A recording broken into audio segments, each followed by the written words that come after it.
Hello मित्रांनो, good morning. कसे तुम्ही? आय होप चांगले असेल. मी पण छानच आहे. तुमच्या जीवनात तुम्ही सुखी आहे, आमच्या जीवनात आम्ही सुखी आहे. चला आता नवीन व्हिडिओची नवीन सुरुवात करते. बघा दीदी आंघोळ वगैरे झालं, आवरायला लागली.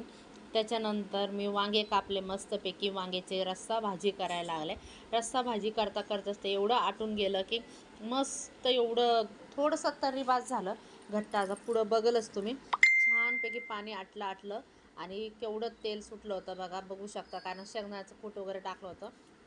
एक नंबर भाजी झाली होती. तो भाजी बघितल्यास तोंडाला पाणी सुटतं आहे बघा. त्याच्यानंतर दीदी चालली होती, 5 रुपये घेतली.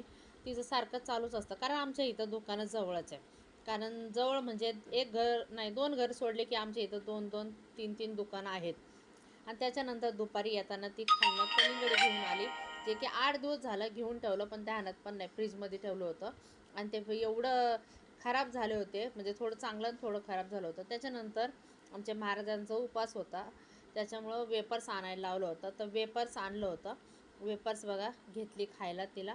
आणि हे बघा माझा दुपारचा अवतार. त्याच्यानंतर दुपारी मी भाकरी आणि चपाती केले होते. 2 भाकरी केले होते माझ्यासाठी. मी सकाळसाठी एक, म्हणजे दुपारसाठी एक, संध्याकाळसाठी. त्याच्यानंतर हे बघा संध्याकाळचा अवतार माझा. ड्रेस वगैरे घातली मी आणि संध्याकाळी मी जेवण केलं होते. फ्लावरची भाजी, मूग डाळ टाकून, एक बटाटा टाकून. खूप रस्सा भाजी खूप छान होती. मला तर खूप आवडते. कोणाकोणाला आवडते कमेंटमध्ये सांगा. आणि त्याच्यानंतर मी आणि भाईजींच्या मंदिरात, म्हणजे शनी भाईजी आणि हनुमान भाईजींच्या मंदिरात गेले होते दर्शनालासाठी. कारण काल नाही का तुम्हाला तर माहिती आहे शनिवार होता. तर आणि शनिदेवाचं पण हे होतं ना, तर पाया पडायला गेले आणि तिथं बघा प्रसाद